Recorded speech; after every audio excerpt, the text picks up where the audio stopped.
This week's show, we take a look at Mox and his supergroup. We try a new game at the beginning of the show, but really, I'm heartbroken. Mark from Texas is doing an interview with Orange Man. But I bought a new car. It's FWP. You're listening to the soon-to-be-named network, the Lamborghini of podcast networks. FWP, so good I listen weekly.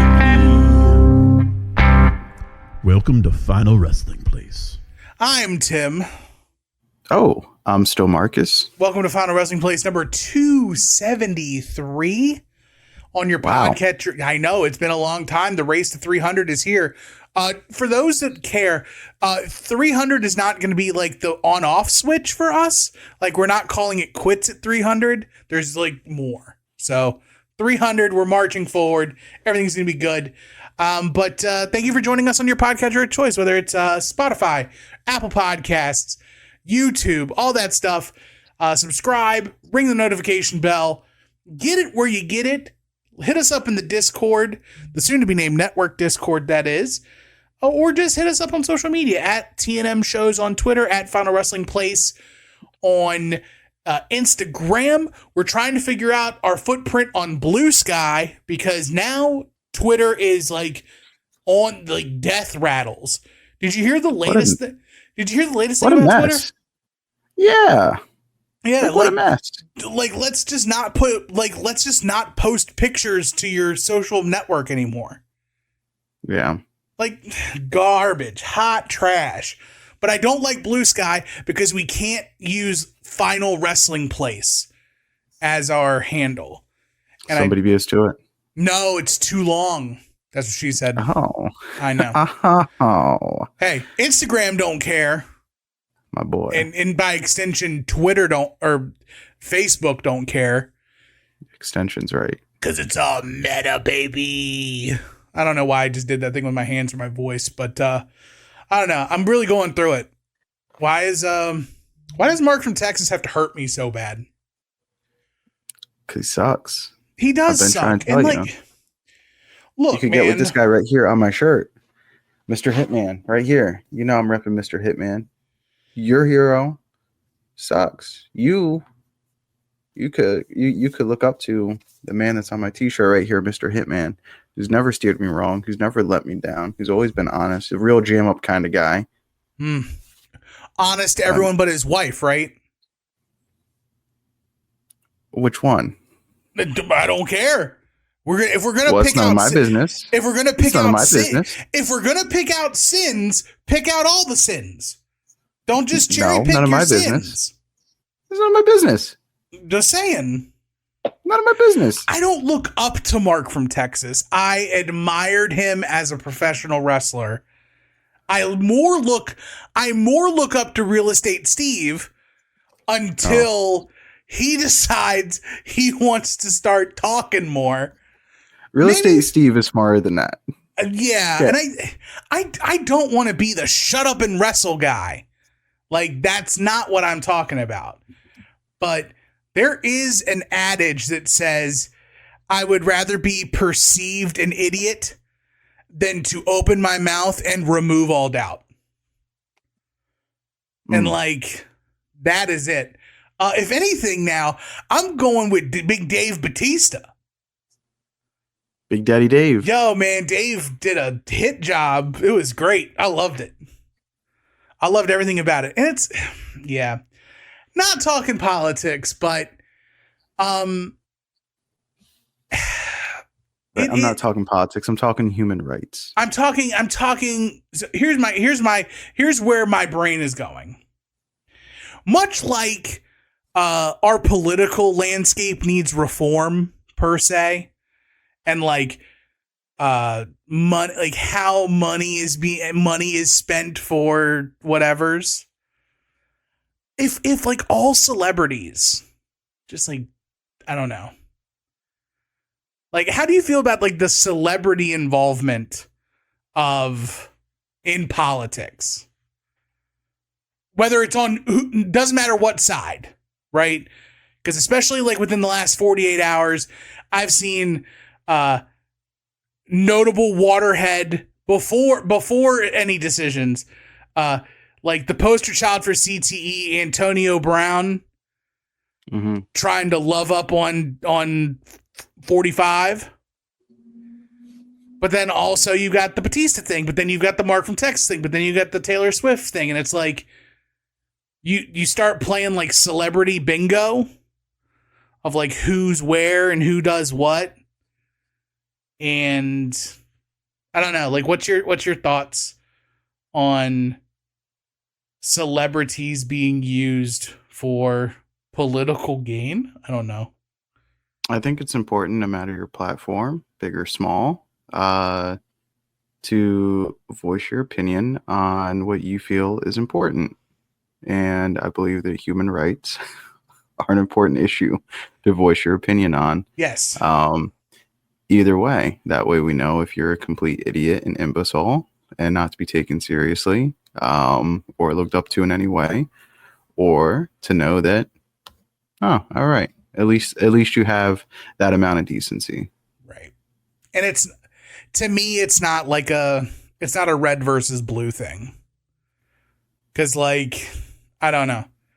It's just, it is something particular with one side of the ballot that just grinds my gears, Peter.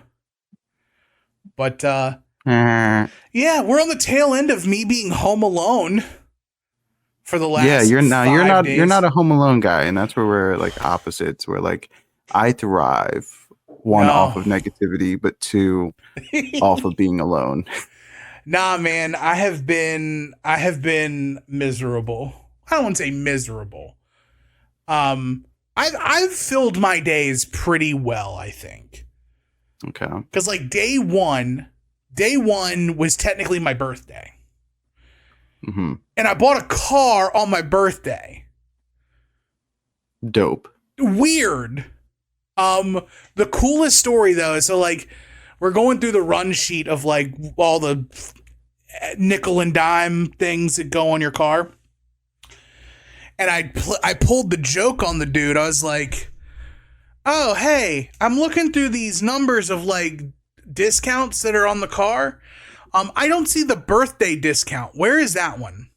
Ah, good one. Where's the birthday discount? Now, mind you, this is after he's already taken my driver's license to validate like my age and like specific information. And he asks, it's really your birthday? Brother man, did it not come across that like you typed in 10, 16, 19 on the thing? Like, so he was like, you know what? He's like, because I went on and everybody in this entire dealership knows that my favorite food in the world is pizza. Made sure they knew that. Okay. But the dude who sold me the car was like, don't buy pizza. I'm gonna buy you a pizza when we're done. I'm like, all right. Are you sure? So yeah, he bought me a pizza, and then everybody in the dealership sang happy birthday to me, and then I drove off the lot with my brand new 2024 Nissan Rogue. Rogue. Yeah. Nice. I got to figure out the name for it. Yeah. I do have a name for it, but it's so good I might want to save it for myself in case I ever get a new car. Okay. Is it specific? Is it specific to the color of the car? It's just the first thing that popped into my head when I saw it. Okay. But I want to save it for me now. Or you could give it to me as a gift. And then I can choose or not choose to use the name. Oh, but once I put it out there, it's not a baby. It's like driving a car off the lot. As soon as I put it out there, it depreciates in value. Yeah, it's true. I was very mindful of the first song that I played in the new car. Yeah. Unfortunately, it was from a problematic artist. But it's a song that I can jam to, and I needed like easy listening to get home. So Ed would have been happy because me and Ed are like, if we could turn back time and we could like erase all the anti-Semitic stuff that Kanye West ever did, we'd do it, baby. Well, what album was it from? We don't want to talk about it. Okay. It was a later one. It was the newest one. Yo, man, good music is good music. This is what pissed me off about Mark from Texas, man. I can't just throw away everything because you make a waterhead decision. I'm mad. I'm about to poop my pants. Let me ask you this. Sure, go for it. Formerly an Undertaker guy. Yeah. Is there any match of the Undertaker that is good strictly because of the Undertaker to you? Like, to me, every good Undertaker match I can think of, it's got Mr. Hitman, it's Stone Cold, it's that one good time he had a great match with Shawn Michaels. It's dog. You got to pick. You got like at least there's like 3 good matches with Shawn Michaels. I'll give you 2. There's 2. 2 WrestleMania matches in the Hell in a Cell. No, there's 3. No, Ground Zero, the Bad now Blood you got Hell in a 4. Cell, Now we got 4. WrestleMania 25. No, I don't count. 26 wasn't good, and 25 is good for a attraction match that had no expectations. Right, and 26 was great. I don't think so. I don't think the Undertaker. I'm going to answer your question with like, it's a very non-answer, but I've learned from a lot of watching stuff on YouTube that this is how you answer questions. So I think the Undertaker is not that kind of wrestler. Right. Like, he's not the guy who's going to lead, or a match isn't going to be good just because of him. Right? Because you have to think, until like 1998, selling was at a premium for him. Like, sometimes he sold, sometimes he didn't. And like, and then the mid 90s, boy, be an Undertaker fan as he goes against $1 million corporation. Tough. I love Kama with all my heart, and I love the idea of melting down the urn into a gold chain. But bruh, man, I got no patience for Undertaker beating up the Rose Gallery of Harshey of yeah. Sorry, Carl. Yeah, I don't have any patience for him going against like the who's who of the $1 Million Corporation. Thank God I didn't run across. Now, if somebody puts this match in the Discord for TNM shows, if you can brush off or find a match of the Undertaker versus Penny Nikolai, I'll quit. I'll quit today. I will give you my car and I will pay the bill, but you got to put gas in it and you got to insure it. But like, Undertaker's not that guy. Like, I don't know if there's that many dudes that aren't work rate dudes that fit that bill of like a match being good strictly because it's them. Yeah. Like, it's Brett, it's Danielson, Kenny Omega I would put in that list, Will Ospreay I'd put on that list, Takeshita's on that list. I was just saying, for you, is there like any matches that stand out where like, even if they're good and they have like other good dudes in them, to you, like that's an Undertaker match? Like, that's what it predominantly stands out as.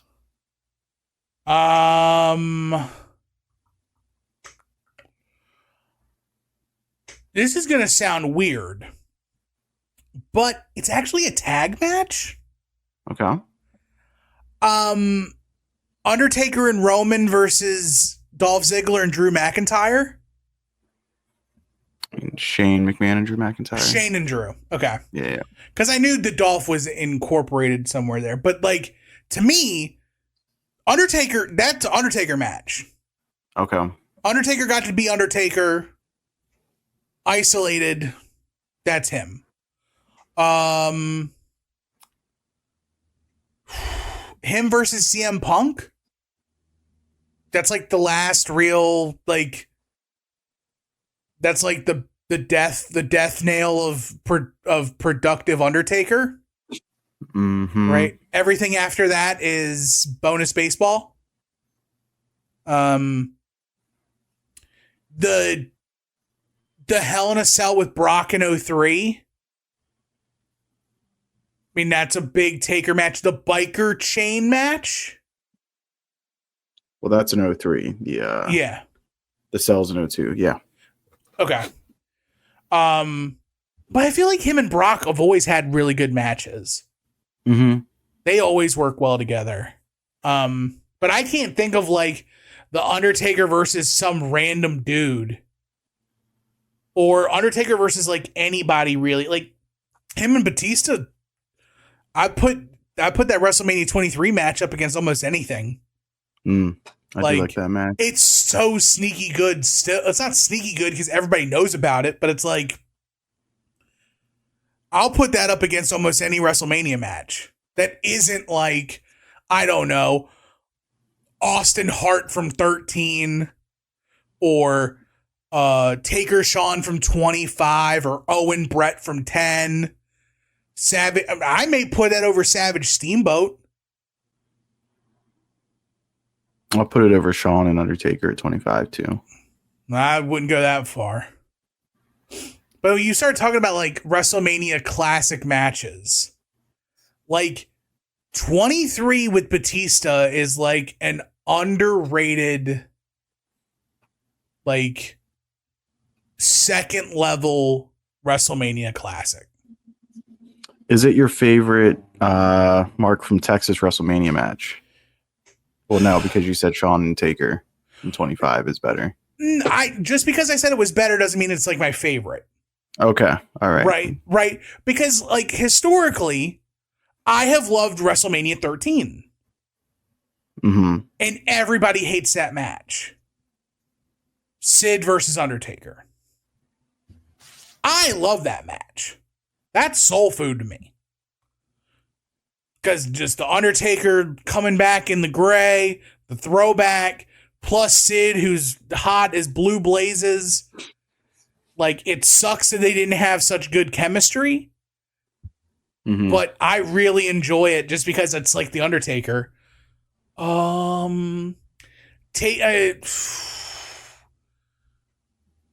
Triple H Undertaker from 17.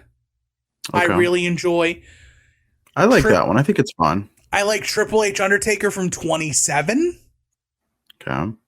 Like, I think that doesn't get, that gets snubbed at because it's Triple H and it's long.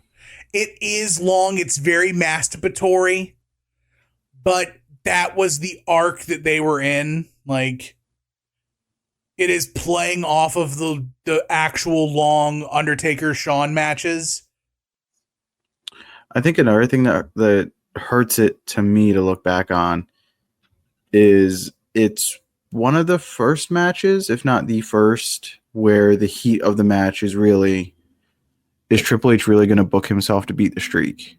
Yeah. Like, that's where the drama's at. It's not so much in like anything on screen. It's like, are they really going to give the streak to Triple H? I don't know, man. Are they really going to book him to do that? Like, that's where the heat was for me. I can recall Triple H hitting the tombstone on The Undertaker. Yes. And freaking out. I bought a ticket. I was hooked. Yeah, they got me. To quote a person I hate quoting, I bought my entire seat, but I only needed the edge. Is that a Connieism? No, it's a... Oh, it's lovingly a dude from 3 Count Thursday. Okay. Yeah. What's up, guys? Yeah, love you guys.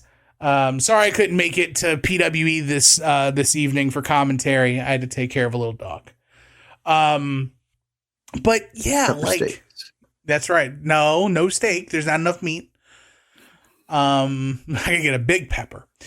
It is more like Al Snow's pepper, but yeah, Undertaker at WrestleMania. I'll take 17. Top 3, 17. 18's Flair. 19 is the handicap match. 20's Kane. 21's Orton. 22's Henry. Mark Henry's match is low-key good. The casket match. Okay. It's better than anybody should have given it credit for. Not saying it's good, but it's definitely above the wrestle crap of The Undertaker. Obviously 23. The more I go back and think about 24 with Edge, the less I like it. I'm in the same camp.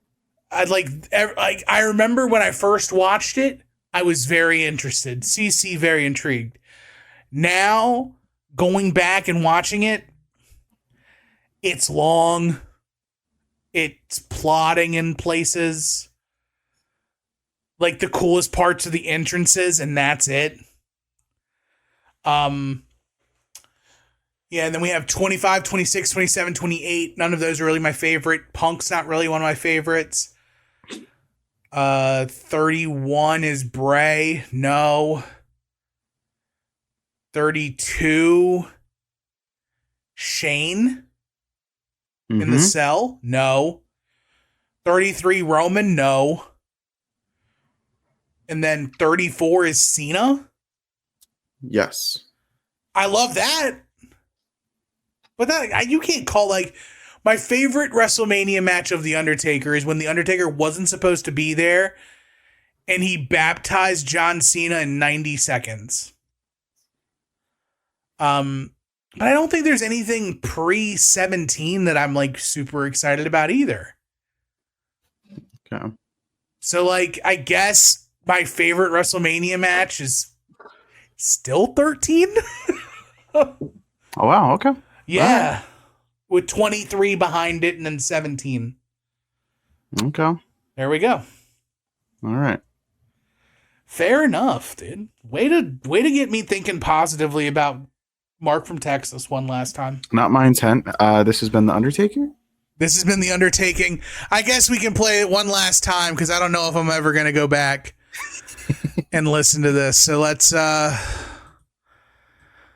cue it up. Ready? Hi, I'm Balls Mahoney. Oh, that's the wrong one. Hold on. Sorry. I hit the wrong button. Hold on. I gotta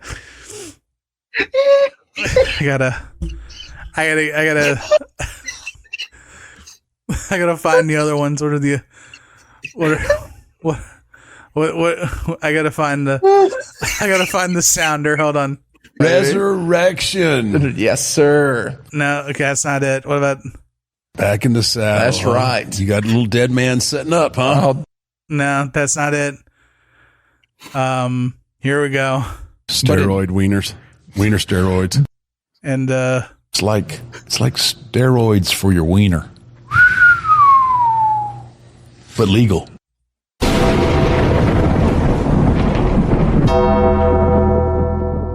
And now, Tim Taylor presented The Undertaking.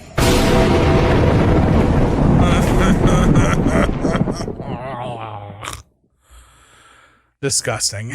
Okay. So as promised at the beginning of the show, we are trying a new what is so the Balls Mahoney sounder, it was like my MK Ultra activator. Hi, I'm Balls Mahoney, and tonight one of these divas is going to get naked.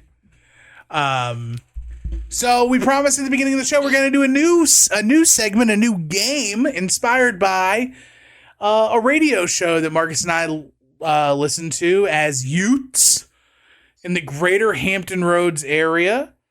It is a fun game called Beat the Clock, where Marcus and I will have a topic in our heads and a list of possible answers.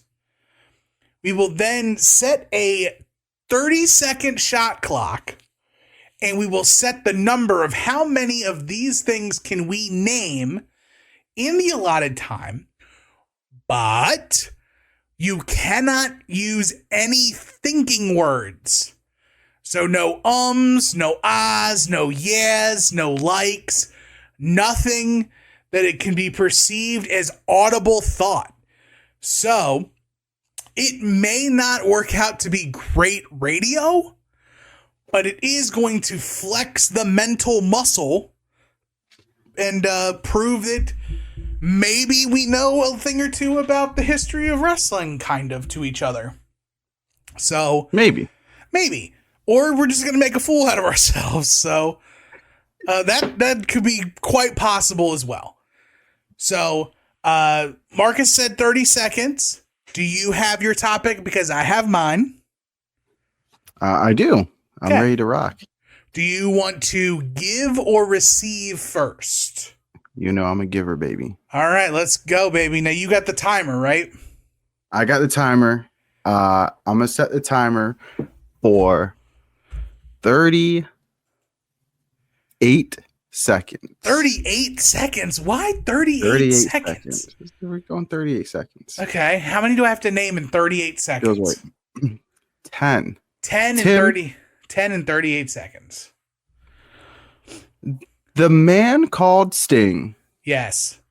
wrestled, by my count, 47 different people in AEW under AEW matches. So we are not counting the Muta match in Japan. Okay. I want you in 38 seconds 38 seconds. to name me 10. Okay. On your mark. Okay. Get set. Go. Nicholas Jackson. Matthew Jackson. Correct. Ricky Stocks. Correct. Brian Cage. Correct. The Powerhouse Hobbs. Correct. You're at 5.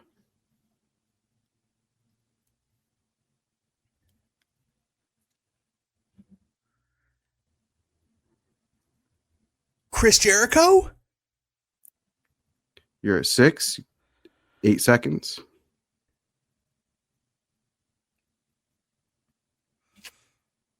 Time.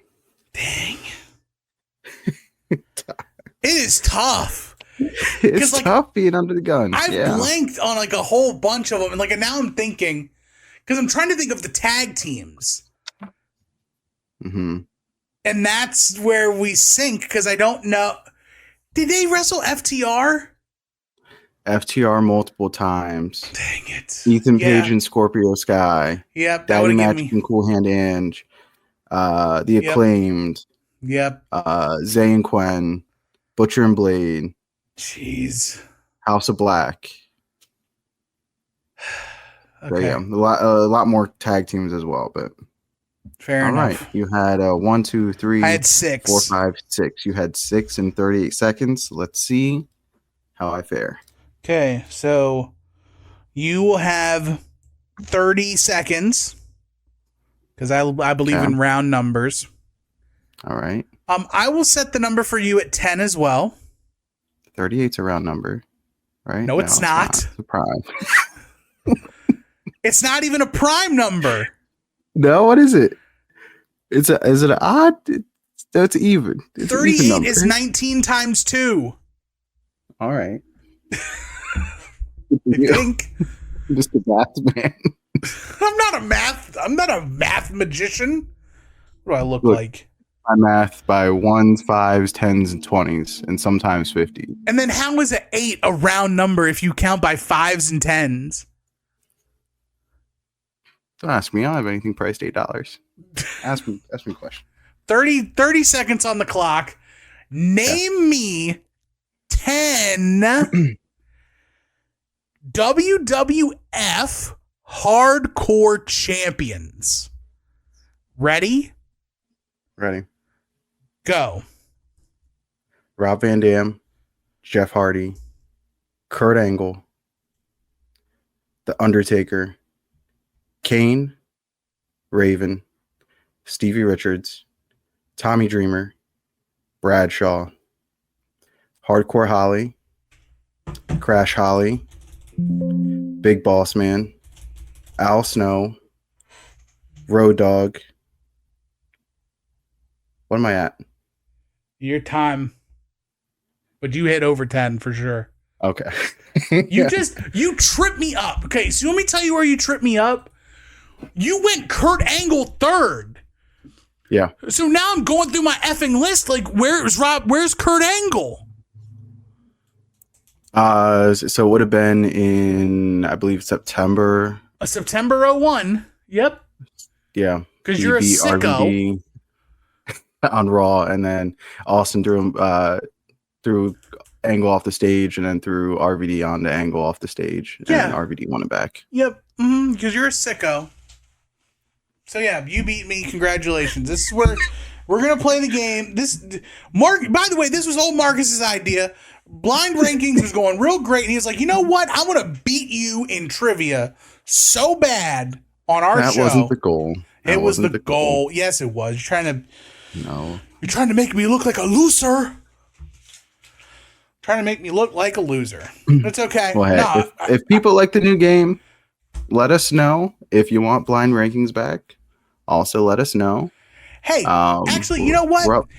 If one of the other podcasts on the network want to take blind rankings, we're moving onwards and upwards. We'll run Beat the Clock. Sounds freedom. Ooh, that is some big freedom. Holy cow. What is that? Is that the Mack truck from WCW NWO Revenge? Just pulling up and... That's the motorcycle that Eric Bischoff descended from Nitro. What was the name of his talk show on Nitro? Oh, man. Was it Nitro? Nightcap? Yeah, Eric Bischoff, WCW Nitro talk segment. Well, I guess this isn't good enough. This isn't a good enough. I think it might be Nightcap.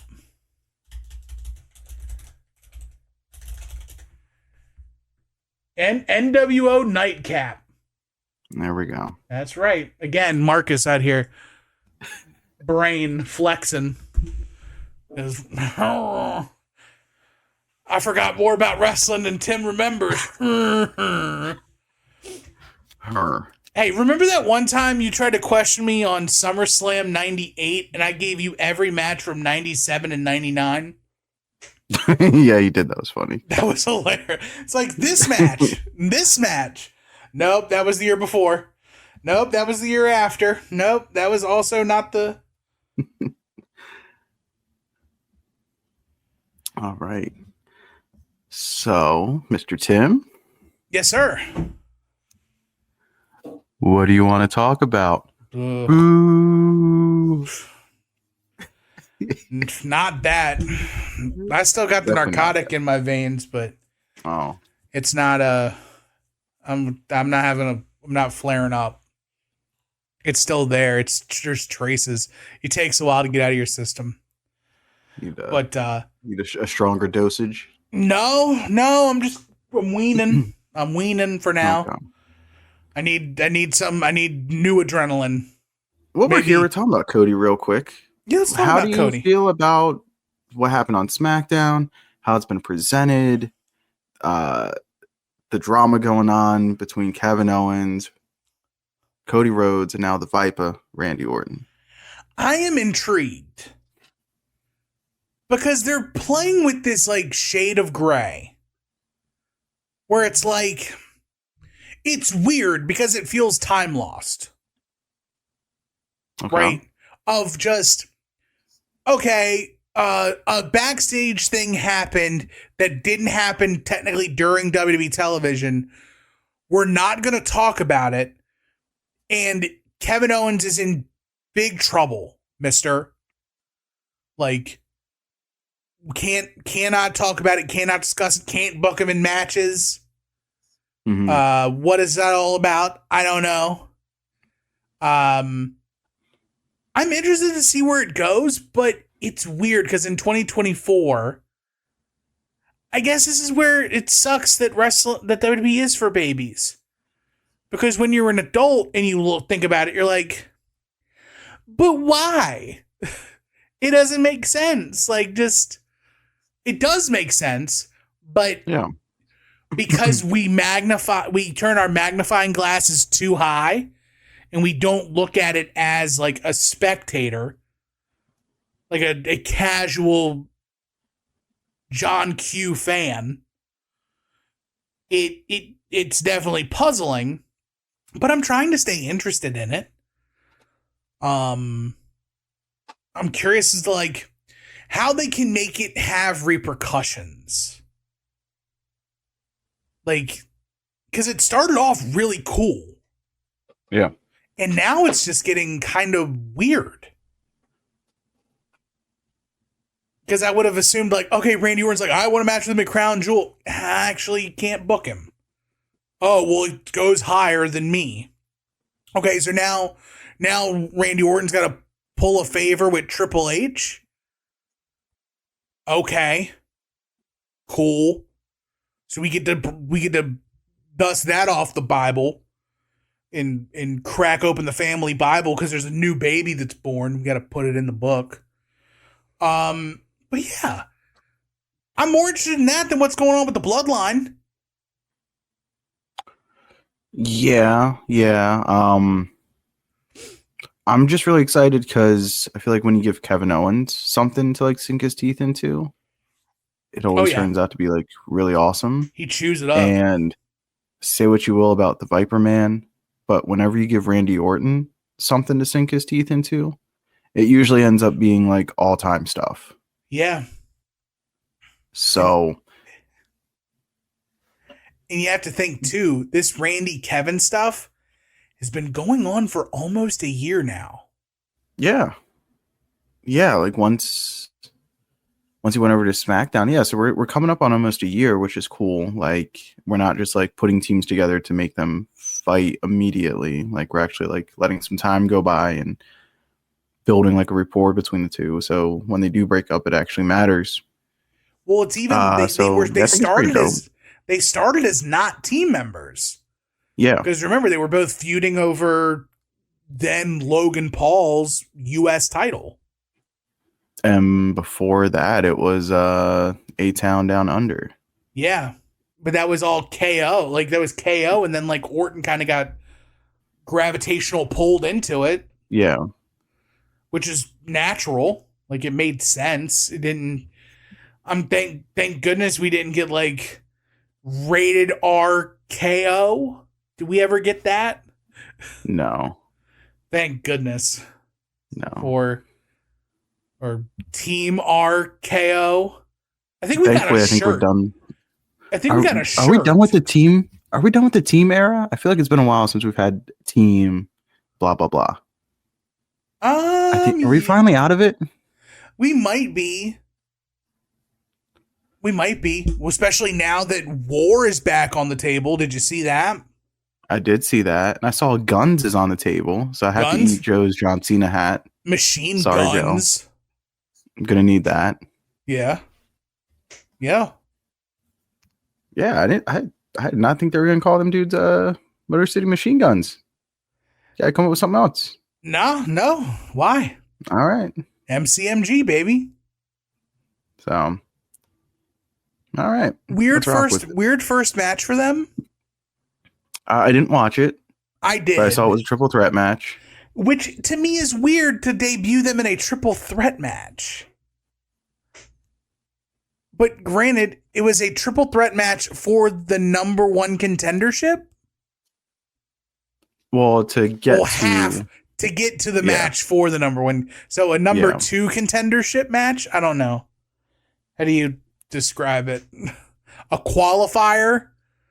There you go. A qualifier for an eliminator for a number one contendership, whatever. Chris Sabin looks very off-putting to me.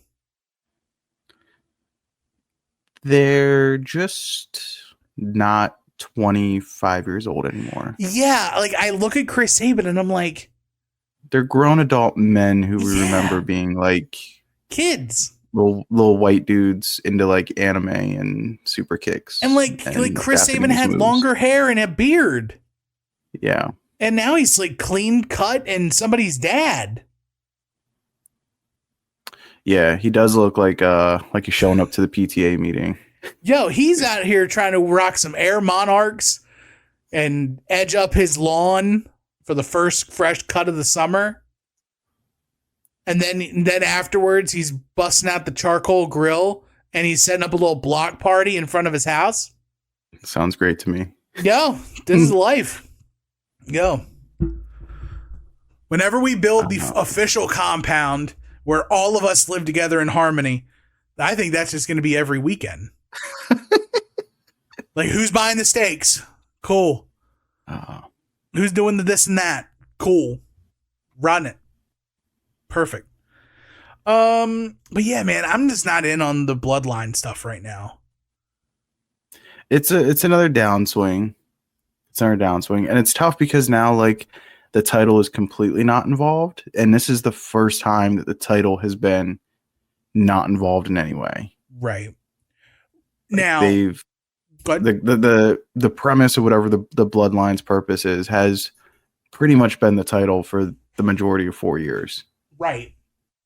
And so this is the first time the title is clearly like they've moved Cody on to this personal issue with Owens and with Orton weaved in, and they've also got like him and Gunther at the crown jewel. It's completely removed from it. Yeah. So I'm curious to see what happens now. But yeah, it's the B storyline. It's the first time the bloodline is not the A storyline. I'm more interested in the Jimmy Uso side of it. Where like Jimmy is sort of trying to like lead the charge and rebuild the family. Like him being the glue guy to get Roman and Jay on the same page again. And like in turn, he's also trying to get himself and Jay on the same page. But for him to be that straw that's like stirring it up, I'm cool with that. Especially since we don't have like a Paul Heyman to be the negotiator and run around. Like it's a new thing for Jimmy. And I'm fine with it. I like that. It doesn't have to be immediate. I got no problem with a little bit of a chase. I just hate that like 3 out of the 4 members of the bloodline are completely washable and Jacob is just untouchable. Yeah. And the dude who has the Ulafala is like Charmin soft. Just mushable. Well, I don't know if you heard that fan video from Bad Blood, but when The Rock came out, Solo said this is all part of the plan. Hey, so, what ending are we in now? It feels like the 6th. Speaking of innings, I'm going to quit the podcast. Hey, congratulations to the New York Yankees. You're going to the World Series, and we're done talking about it. Cool. The New York Yankees. No, we're not. How about sorry, you're muted. I'm sorry. We can't hear you. Oh, man. God took his voice box. I got to do the show. You know what I call Giancarlo Stanton? Overpaid. As we'll call him Sting. Sure. You know why? Because he's the franchise right now. Okay, Marcus, can I go back through all of your Twitter history and pull up the double-digit times you have wanted to cut bait on Giancarlo Stanton over the last 3 seasons? I never said that. Marcus! Nah, somebody else. What do you think about small wrestlers? Hate them. At least somebody's being honest. Okay. We got a decent little piece of honesty. Okay, fair enough. But speaking of honesty and wrestling, there's one person who is being way too honest on AEW television right now. And that's Jon Moxley. Jon Moxley. Jon needs to calm down. Because him and his merry men and Marina Shafir, They're just busting up everybody. And so it's a 2-part question. I hope we can do those. So one, after my recommendations for viewers' choice, did you go back and watch Wrestle Dream? Oh yes, I did. Oh yes, you did. Except you skipped a tag match, which is fine. Well, I wasn't interested in watching that at all. I know you weren't. But then also, the thoughts on Mox's stud stable. New, I don't want to call it the new BCC because it's not really new. It's the same dudes. We swapped out one dude and we swapped in a new dude. Yeah. But everything's the same. I thought the closing angle was a 10 out of 10. For sure. Yeah, it felt we just don't get this in wrestling like that often anymore. Where like we got an actual angle. Like something important happened that has weaved in a bunch of people and it has like long lasting consequences. Like we don't get that often now. Is the last time you've seen something like this, does it go back to like the Nexus angle? Of just the out of nowhere portion of it with the sheer number of people that it's including, the talkability after, and then I think so. And then it being something you want to check out. Yeah, I think so. And man, like I couldn't wait to watch Dynamite. Yeah. Couldn't wait to see what they had to say, what they had to do. It's like if you're a person who thinks the NWO is diluted because it had too many people, even though it had to take on the 60-person roster of WCW. Right. Then this might be more for you because this is 5 legit people who at worst, like if you want to go out like by a totem pole, you know, like Yuta can pretty much go heads up with most people in AEW. Marina can probably go heads up with most people in AEW. And then you get to like Pac. All right. He can like take out 2 dudes by himself. You get to Claudio. All right. Claudio can take on like 2.5 dudes by himself. You get to Moxley. Like Moxley can take out 3 or 4 dudes by himself. So this ensemble of killers that have been assembled, it's very believable that like you don't need 10 people in this group. You don't need 15 people in this group to take on the entire roster because the people in this group are killers. Right. It's bonkers. And it also because they're such killers, it makes sense as to why the entire roster is not coming out. Because maybe everybody doesn't want to get killed. Yeah, and it's like because right now it looks like More Sounds of Freedom. The Legion of Doom have made it all the way. They've made it past Hell's Angels, and now they're here to make a run in. Don't burn your leg on the tailpipe.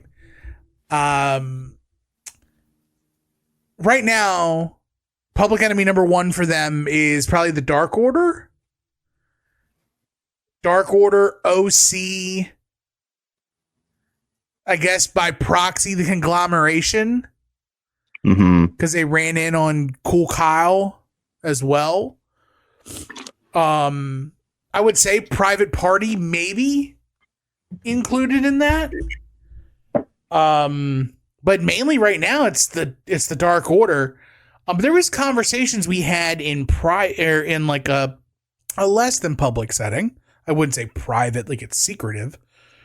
But the conversations in regards to where it's headed and the involvement of other people in AEW, specifically the Elite. Because whether or not people want them or not want them involved in this, they're involved. They're not physically involved. Right. They're not neck deep. They are what, conscientious objectors, I guess. Yeah. Like, they're just standing on the sidelines, and they're also getting like they're getting called to task by certain people in the locker room. Like, if you go back and look at Dynamite, it's Danny and Private Party giving him the business backstage. Like, this is your company. Why aren't you fighting for it?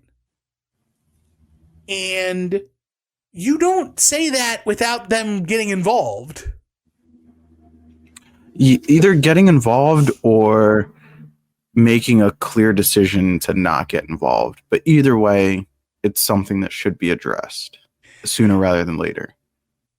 And I know I threw out like a poo-pooed angle of sorts, but I do think the Elite gets involved. And I'm not saying that like they're going to be the guys who stop the BCC, because I don't think there is one group in AEW right now by themselves that can take the BCC. House of Black, gonna fall short. The Elite, full strength Elite, gonna fall short. Callis family fall short. Dark Order fall short. Like, it is going to have to be an all-star mashup of, it's going to have to be an representative from the Elite, and a representative from AEW, and a representative from another group, and a representative from another group. You have to make an all-star team to mush these guys. And so I'm just trying to think of like, I'm prognosticating so far into the future that I don't want it to come across as like I'm not enjoying the journey. But for me, at least right now, I'm trying to loosely write in pencil where I think this is headed and see how close I am to the target when we get there. And I don't know when that end is in sight, because two things run congruently with each other right now. One, you can't blow it up too soon because it doesn't make it as impactful. So you definitely have to stretch it out. Do you stretch it beyond Wrestle Dynasty? If so, does this then go to Double or Nothing? Because I think if it blows past Wrestle Dynasty, it's gonna blow past what's the early show, Full Gear? Full Gear is November coming up. Okay. Then what's Revolution? Revolution, thank you. So if it makes it past Wrestle Dynasty, it's gonna make it past Revolution. So then is it Double or Nothing? But if you're at Double or Nothing, why don't you just push to All In? And you go at All in Texas. Right? I don't see it going much farther than All In. Now, mind you, that is a 7-month angle. That makes it worthwhile long term. But, and this is the but, Tony Khan injuries with long stories. Like, I hope that everybody stays healthy, or the main players do, and can keep it on track and not have it blow up and be weird. Right? Yeah, and I think that's where like the more people you get involved, the more protection you give yourself for injuries and unforeseen circumstances. Yeah. So that in case, to me, this ends at y'all in 2025. So it's July. Is it So July? within 9 months. Yeah. Yeah, I think it's July. So to me, you build up to Darby and Mox, and July 12. and you make that where Darby wins the title. And if you make it, this is where Darby finally wins the title, and you've done this big angle, and you've run it this long. I think that is a moment that'll pack the stadium. And I'm not saying sell out, but that's a destination for a lot of people to go see Darby win the title. And Real Estate Steve will be there. You pull out all the stops. Yeah. All the smoke and mirrors, you pull it out. Yeah. Yeah. So like in the meantime, and they said this on We Need Wrestling, like you need the babyface factory. But there's certain baby faces, like even if they fail the first time, because they're not the major dude, it's not as big of a deal. Like, let's say Darby's hurt and can't do All In. That could be OC. It could be OC. I think Let's say it's not OC. Go ahead. It could be Daniel Garcia. You could swap in Swerve. Like, there's more people that you could get involved in the angle for that spot. But I think it's got to be Darby for right now. I think it's got to be a first-time AEW champion. So I wouldn't put, is King going to be ready by July? Like, he's a name nobody's talking about. He's resting up. He's healing. Everything's good. But, that timeline looks spicy. It looks a little juicy as a fan. You give me King, Eddie Kingston versus Jon Moxley at Y'all In 25 for the AEW title. And Eddie Kingston is defending the honor of AEW. Like, that's the only way Darby gets bumped. Because to me, it's Darby, and then it's OC, and then it's like, if King is healthy and back in the fold, like, you don't make it a surprise. Like, you absolutely need to, like, build it up a little bit. Mm-hmm. Maybe he comes back at Double or Nothing. I don't know what his timeline is. Right. I'm not, and this isn't me alluding to things like I don't know anything. Right. Does that liar Bryan Danielson come back? Right. I think the liar Bryan Danielson comes back, but I don't think he's anywhere close to the title picture. I think if Daniel Bryan shows up, Bryan Danielson, old habits die hard, my bad. If Bryan Danielson comes back, he is going to be a part of like Blood and Guts. Yeah. Or it's going to be him and Wheeler Yuta at Y'all In. Oh, that'd be dope. Right. Like, give me that as like a sub match. Like Danielson versus Wheeler, Pac and Claudio versus, I don't know, find me 2 team members. Like, okay, I'm prognosticating here, baby. I'm cooking with gas. Okay. Here's your big 3 matches at Y'all In. Okay. It's Danielson and Yuta. It's Mox and Darby Allin for the world title. Okay. And then give me a 2-on-2 tag match with Claudio and Pac against Swerve and Hangman. Where Tony reaches out to them and goes, look, if you help me with this, I can get you in line for the AEW title. Because you have to, because now Tony Khan's got to be like a character. If the Elite's not involved, Can you imagine they plastic bag Tony Khan? yo, it'd be great. Like him and Gorilla.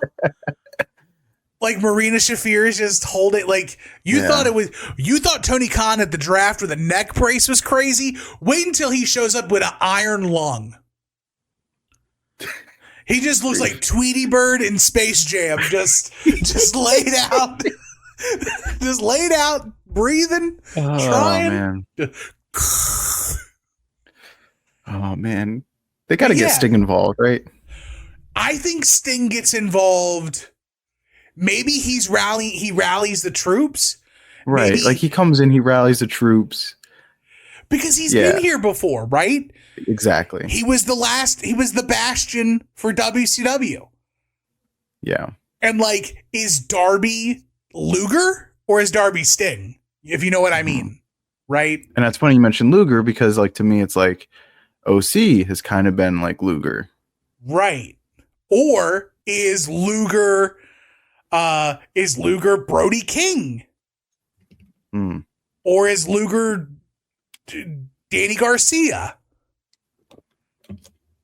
And it's very interesting to see who gets involved when, because the murderers row at first, because you had Adam Cole, OC, Darby, and Daniel Garcia. Those were the big four.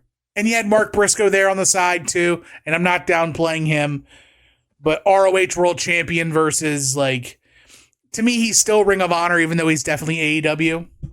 Yeah, and he seems tied up with Jericho still. Seems like they're going to run with that for a little bit more. Until he loses the title. Yeah. I mean, that could be as soon as what, Wednesday? Isn't it Ladder War on Wednesday? Yes. I don't want Jericho as a ROH champ. Well, I don't either. Just more problematic people who give money to orange men. But the whole Mox thing is just very, very interesting to me. There's where do you prognosticate things going over the next like 6 months? Over the next 6 months, you run through Dark Order. I think Private Party's got to fail again and get busted up a little bit more. I'm not sure what's going on with Garcia because like they got him involved with this, but they also got him involved with Jack Perry and the Elite. So I'm not sure if all that is to buy him time to get him more involved in the program or what. The thing that I'm hesitant to say like to see, but if you're going to get the Elite involved, I think you should combine their star power with an AEW and the whole VP thing and all that, but also like the one storyline that they continue to persist to like do, which is we keep fighting and like we don't get along with our friends. And I think you combine those two where, okay, the Elite in some form or faction, even if it's not like Hangman included, but maybe it's just Kenny and the Bucks. And it's like, okay, they're together. And you get Moxley and two others. And you do either big 6-man or you get like 4 or 5 involved or whatever, and you do Stadium Stampede. And they beat the Elite. Like it's this big, of course the Elite are going to win because they're Elite. And they always win. Right. And no, like they get snuffed out. That's what and then after they get snuffed out, then they can break off and do their own little storyline that they always do, which is we can't get along. Because I feel like it's going to happen anyways. So like 1, might as well put over the new monster group, and 2, like might as well have entertaining reason to do the same storyline you always do. my next question then is, and you kind of talked about it with We Need Wrestling, with the Babyface Factory. But with the NWO, you had non-babyface groups also kind of jumping in to fight, right? The Horsemen, historically heel. The Dungeon of Doom, heel. But yet, when it came to WCW versus the NWO, the Dungeon of Doom and the Horsemen were like WCW first, stable second. So, do you think there's a possibility that like the House of Black stands up and tries to do some damage? Do you think the Callis family steps up, tries to do some damage? Because to me, I think the BCC needs to, I don't say need to, I think it is more interesting if the BCC breaks down every established group. Like, all of these groups think they're strong. The Elite think they're strong. They get smushed. The House of Black think they're strong. They get smushed. The Callis family, they get smushed. And you do this to make a super group. Like, make, again, horrible, overplayed analogy from wrestling and other stories, but like, you need an Avengers. You need a Justice League. You need the people who don't get along one time to get along. And then after that, they fight and they're Peter and the chicken. That's why in my scenario, Hangman and Swerve as a team. Yeah, I think I like the idea of like it all coming together on this one card, you know, right. Like what Starrcade 97 probably should have been. Instead of half the effing roster just sitting out in the crowd. You mean tell me Harlem Heat ain't got nothing to do in December of 97 than to be paid actors?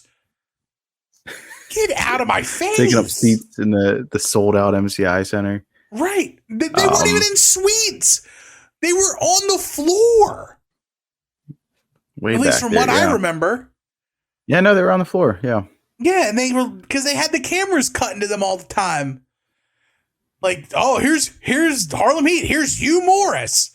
Here's Rey Mysterio. Even though yeah, like all the important piece, like all of WCW's like ancillary mid-card people. Like, yes, I get it. Larry Zbysko, notable autograph snubber. Number one, the my Voldemort.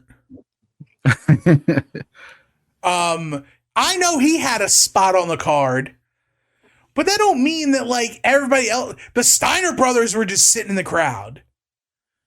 No, they're in the 6-man. Oh, they were in the 6-man. There was a six. What was the 6-man in? What was the 6-man? It's the Steiner brothers and Big Bubba versus. See if I can get this right. It's Norton. Is it Vincent? And it is Macho Man Randy Savage. Yeah, it's Randy Savage, Scott Norton, and Vincent versus Big Bubba and the Steiners. Yeah.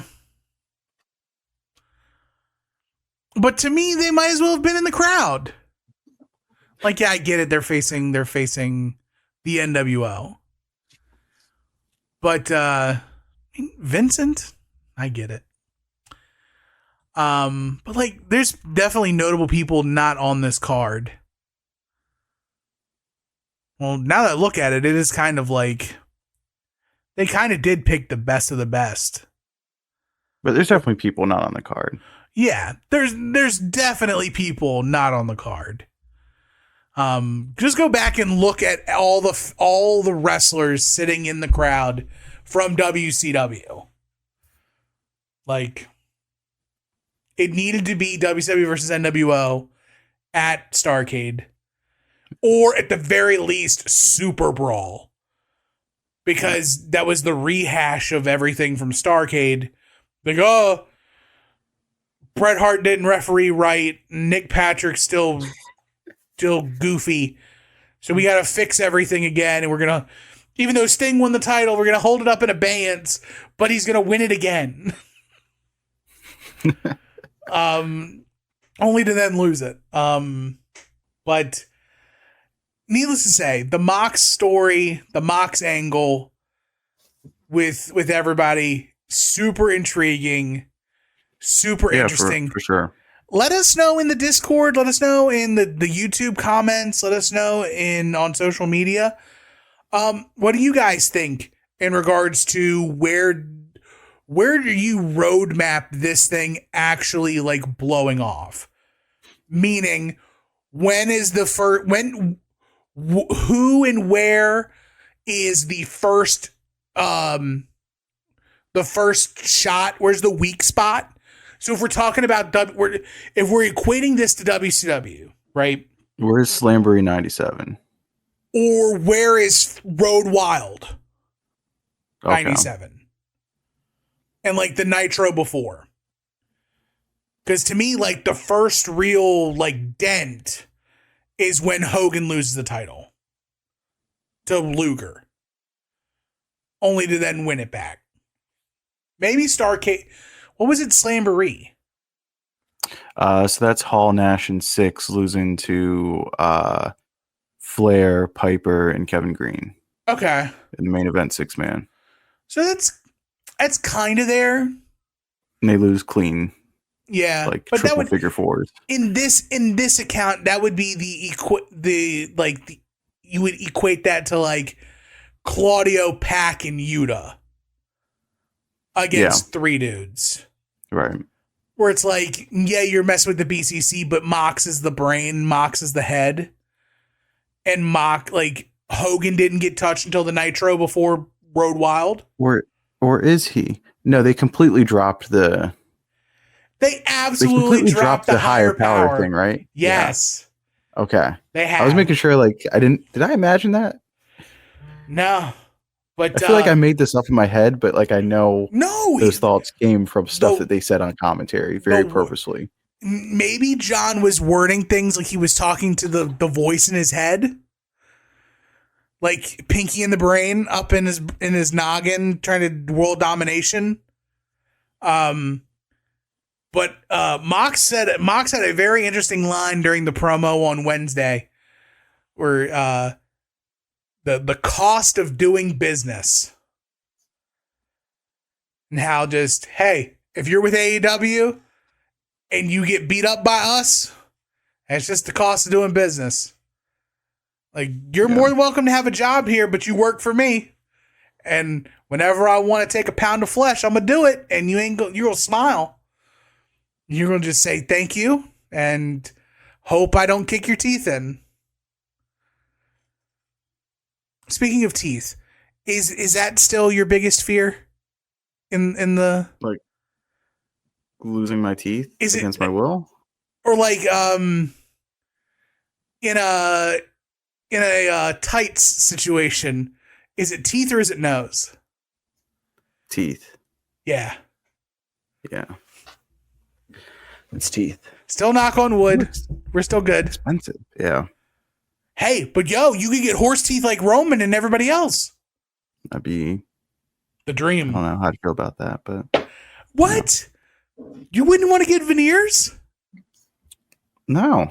I mean, I don't feel the need or want. Give me the veneers right now.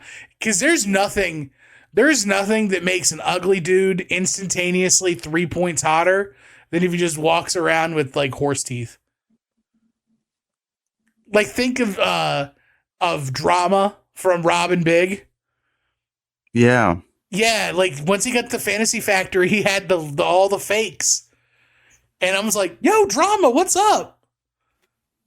What'd it do? What a show. Not Fantasy Factory, but Robin Big.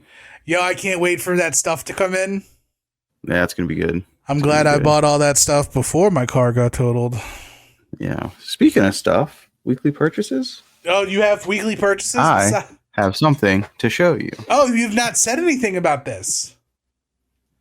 Marcus has gotten up from his chair, showcasing a beautiful neon light that he may have had to mortgage his house 1 time, 2 times, possibly 3 times to get. But he found the right number. He's got a Mr. Hitman Wrestle Buddy. He's got a Mr. Hitman wall art.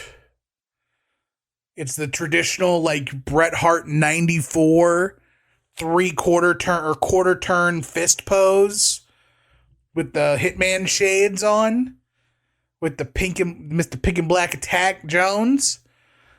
Right, I think I'm already taking it downstairs to put in the wash. So yeah, Marcus ain't got nothing. So I ain't got nothing for you. but what I did collapsible came in the mail. It is from Botvin. It is the Gravest Challenge. Oh no, it's not Gravest Challenge. It's Hulkamania is Dead.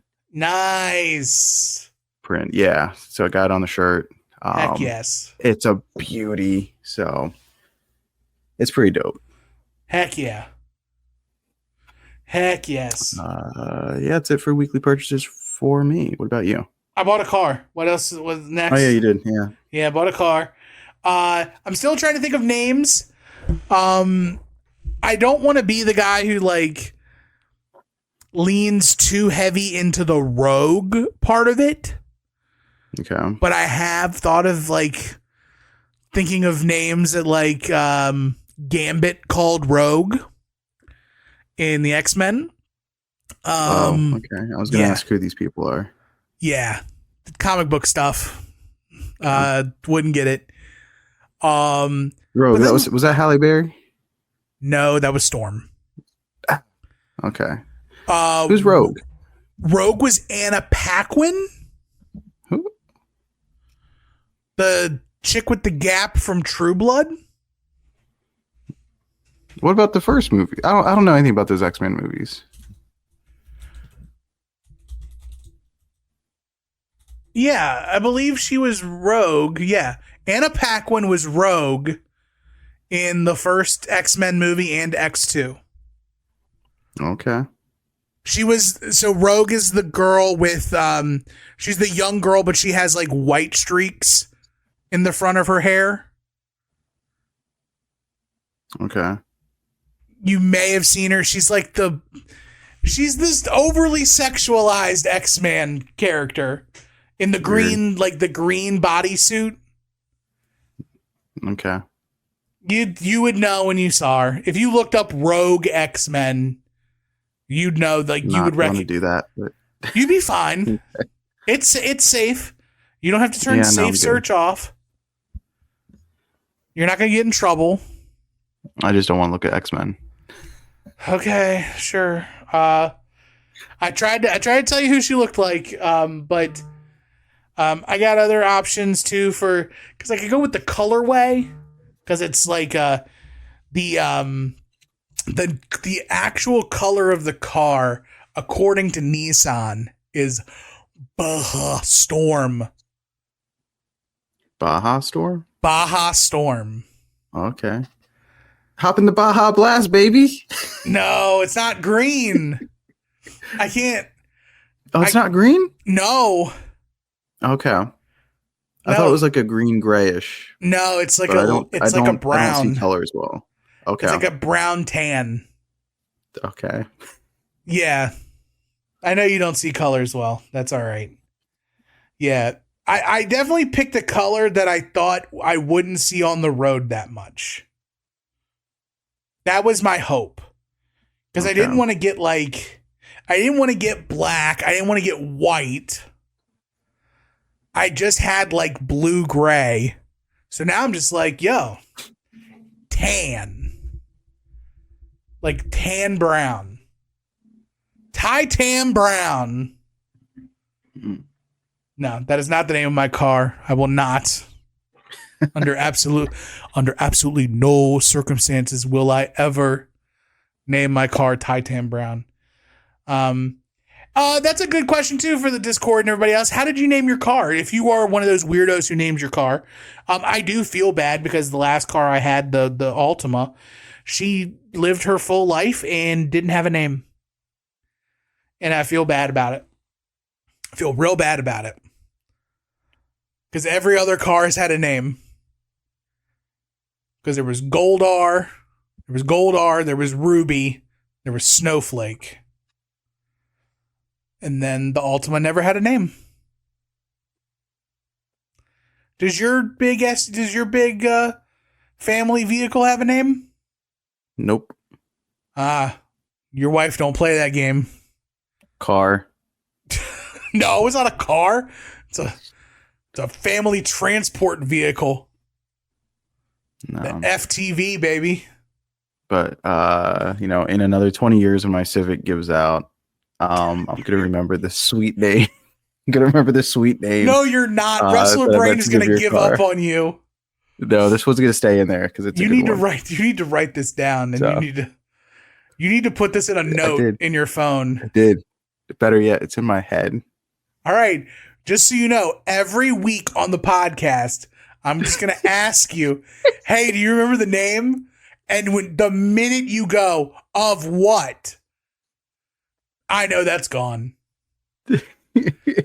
That puppy is gonna, especially when you like trauma dump after the Yankees lose the World Series. Like once they lose to Shohei Ohtani and those dumb Doyers. Yeah, it's not looking too good for the Mets. 4-7. We're in going into the bottom of the 8th, so.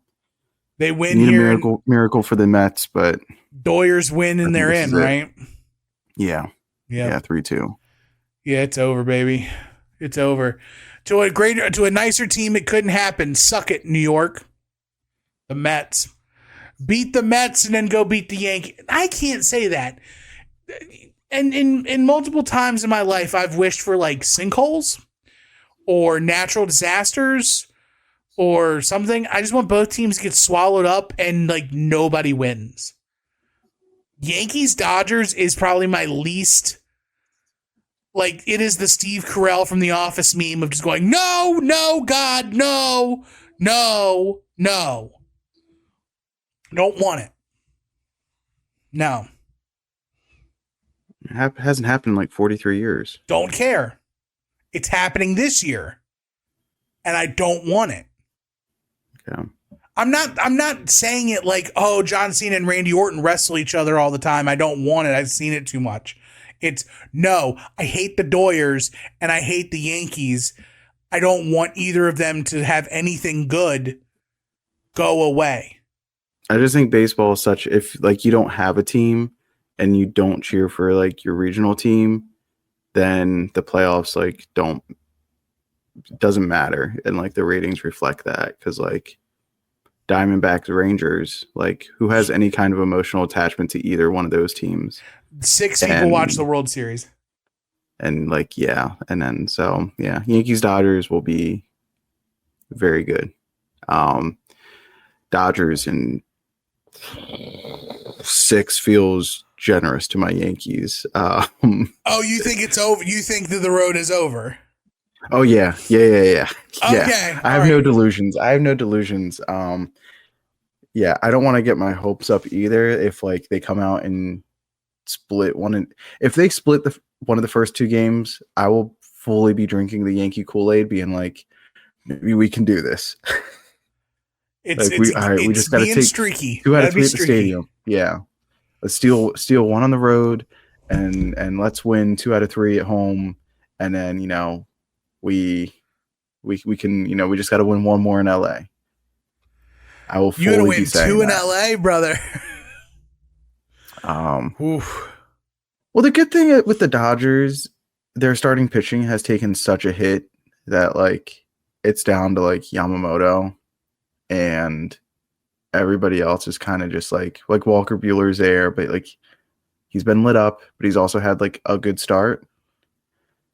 So it's like, if you can steal one of the Yamamoto games, you've got a shot. Right. If anything, let me remind you now, because I know you missed out last time. Buy the Yankees World Series decal hat. Yeah, there was once upon a time where I was like, it'll happen next year. I'll buy the one that comes out next year, right? Okay. No. So let me tell 15 years later. Let me tell you a story about how I was the worst friend ever.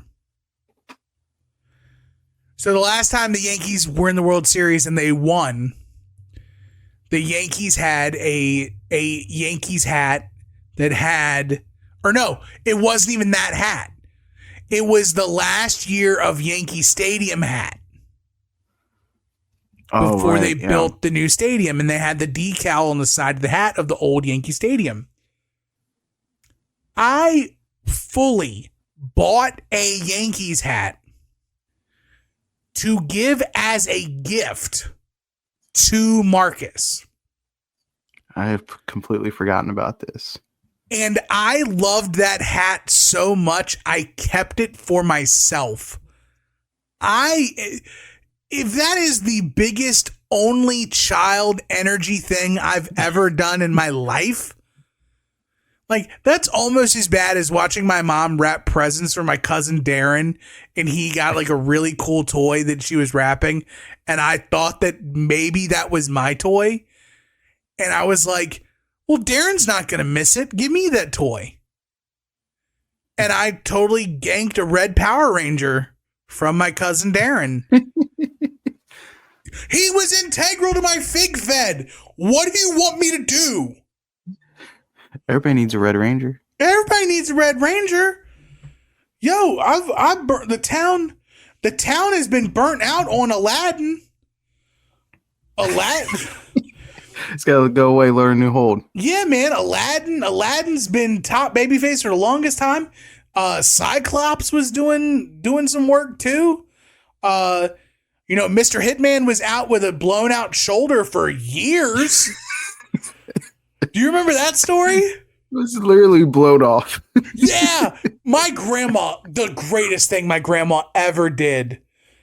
So I had, in my fig fed, I had the Series 1 Mr. Hitman. Okay. Within like 2 weeks of having him, and I did not play I'm not super rough on the toys. Like, I'm more rough than, say, people who keep things in plastic. But, I played with him for maybe 2 weeks. And the arm so with the old Jax figures, he had one open hand and one fist. The arm with the open hand, which was the chop arm, that arm came off, and I was flabbergasted for a year plus. Which I recently learned that was a defect in a lot of the Series 1 Bone Crushers. Really? A lot of them fell apart in Series 1.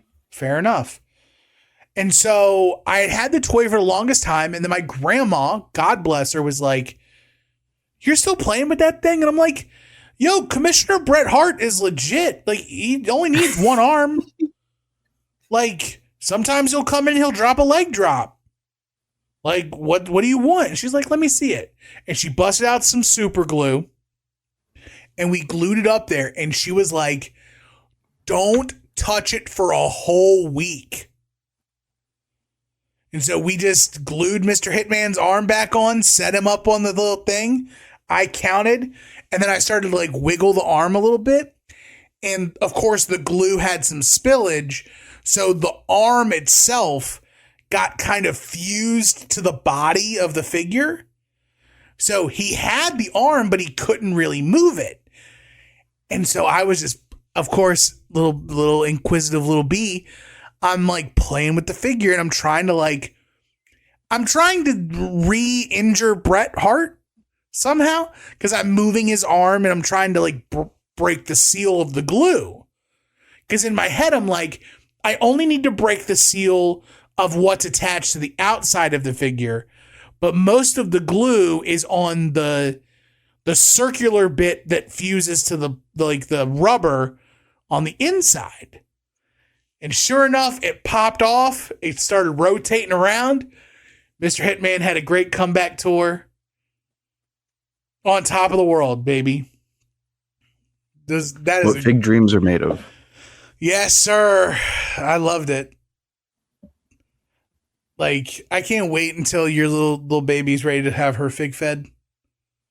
Can't wait. Well, we don't tell mom.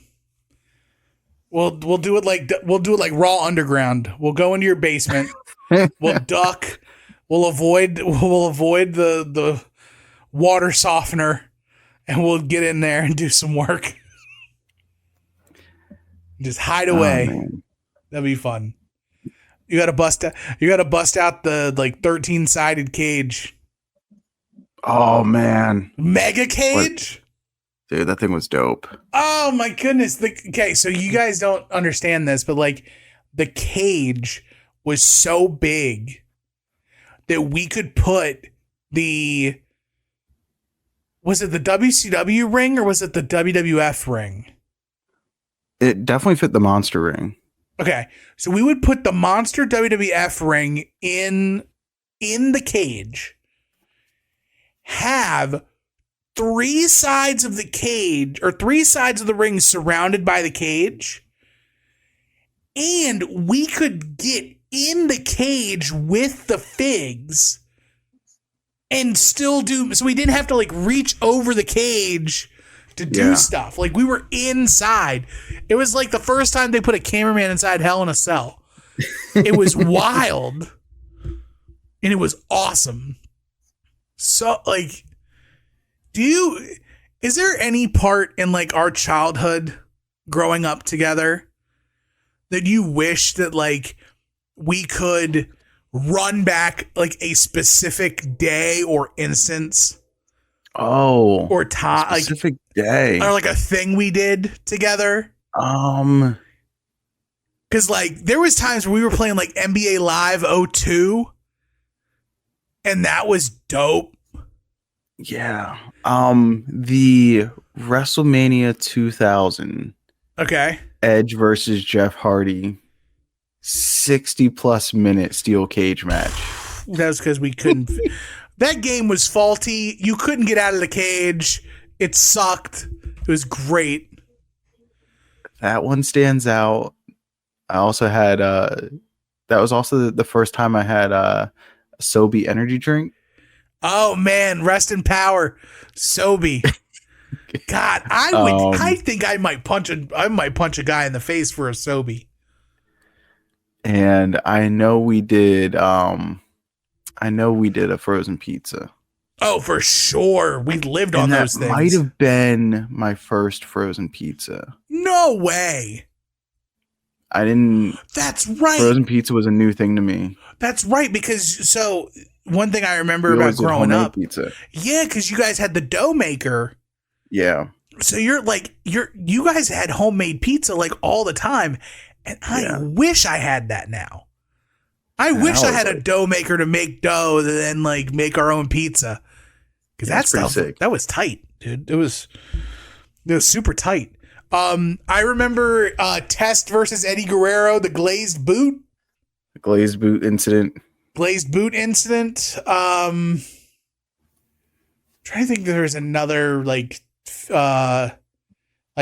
video game related thing that doesn't involve us scamming Lieutenant Man. Trying to think. Think.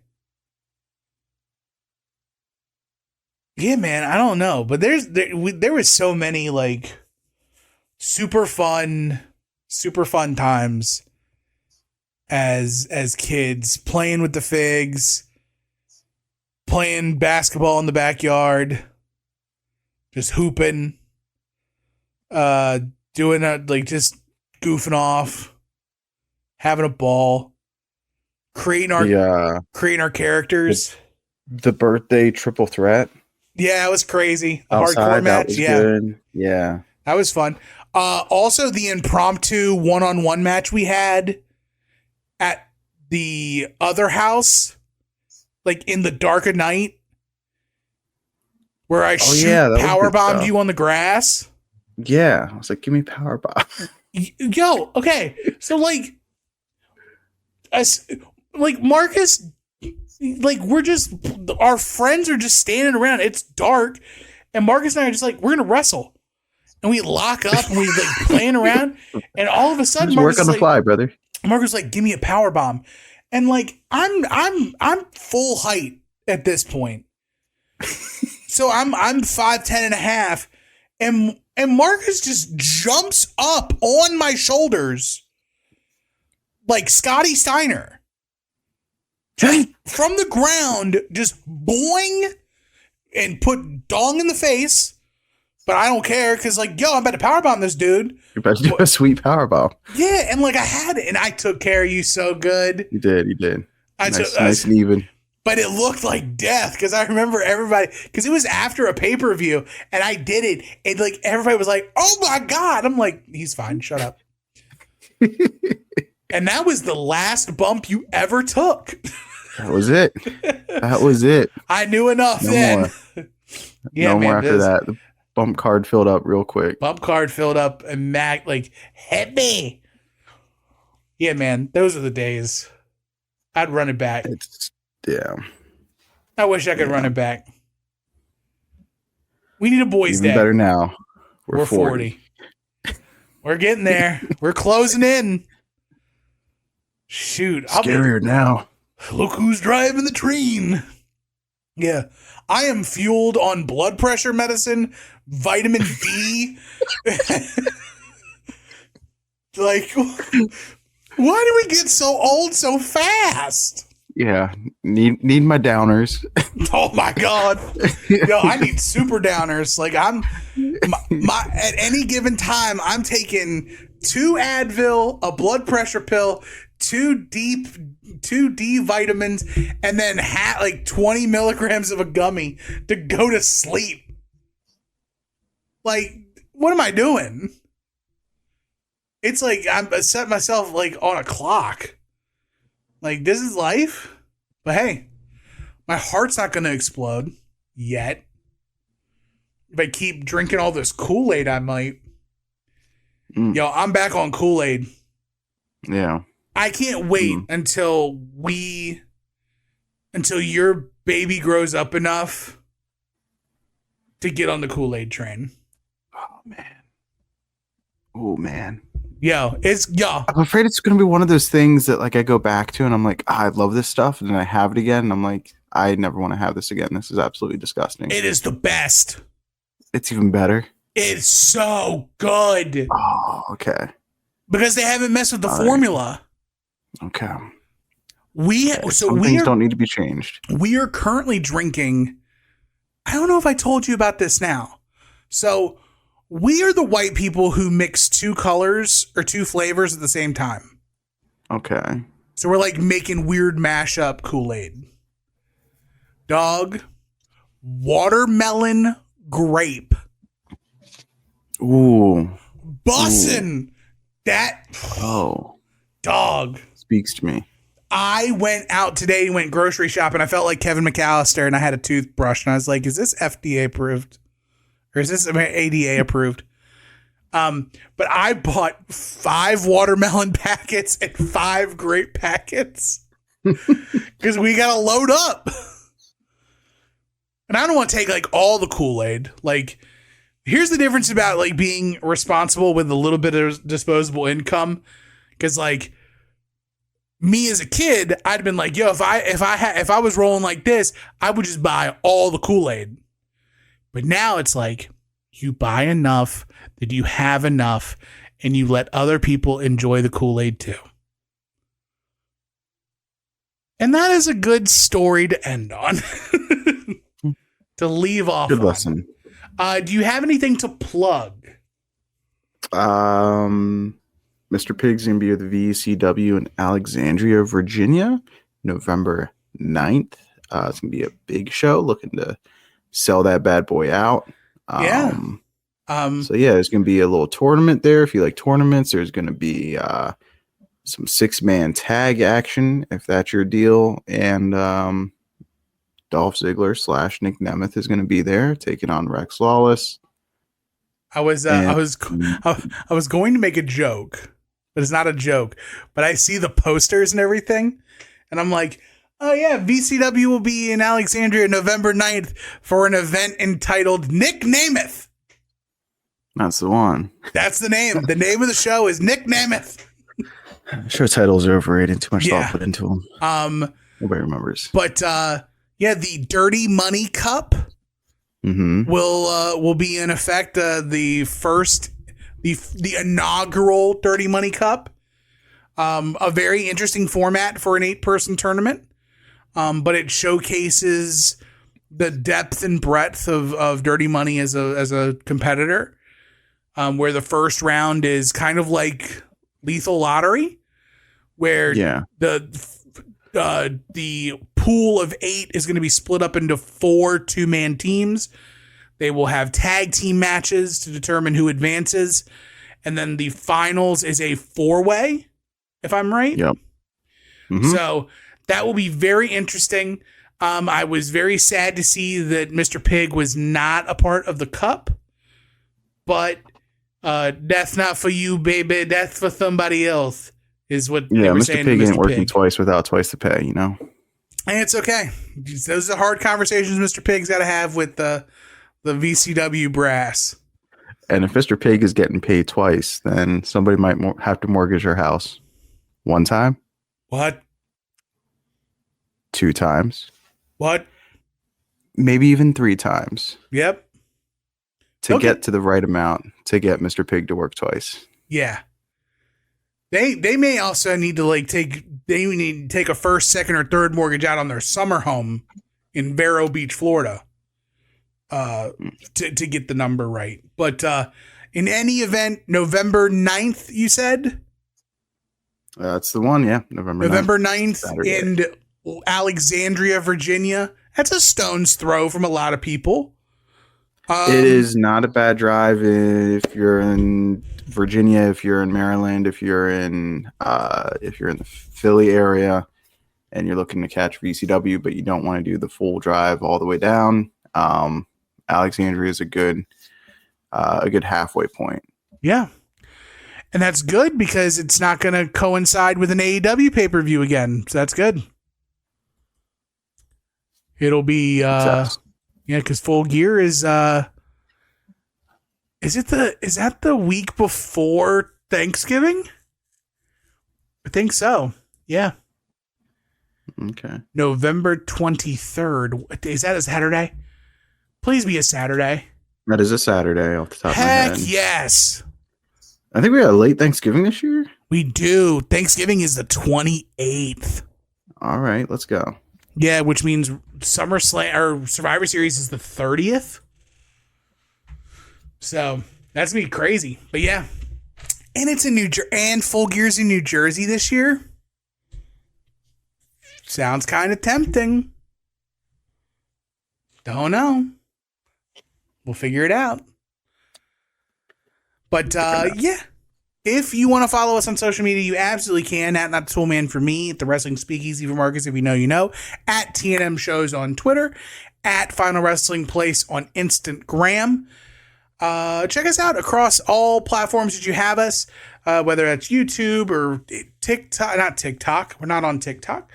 But YouTube, Spotify, Apple Podcast, your podcatcher of choice. If you have a podcatcher and we're not there, let us know. We'll put it there. We're also super proud to be on the soon-to-be-named network at soon-to-be-named-network.tumblr.com, at STBN Network on Twitter, for so many fun shows, including Wings on Wings and We Need Wrestling and At Odds with Wrestling and Long Box Heroes. I can't wait to hear Todd regale us of the tales from New York Comic-Con 2024. I'll be getting my own update from my loving wife as we speak.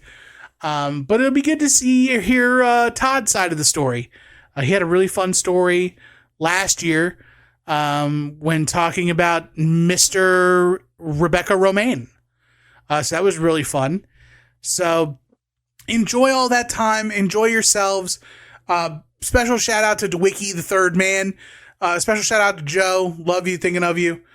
And big Kobe shot. Heck yeah. But if everything else is good, all we have left right now is to tell the people goodbye. Listen to us talk hoops. Oh, yeah. We got hoops talk. I'm sitting here watching you do that stuff. That reminds me, I need to send that to Adam. But we have over on the At Odds Patreon a free round ball preview with three voices in mind that you may know of, and Marcus too. So there's 2 of the 4 that you know. So check that out. It's for free over on the At Odds Patreon, patreon.com/At Odds Wrestling, I think. Just go to atoddswrestling.com and click on the Patreon link. It'll get you there.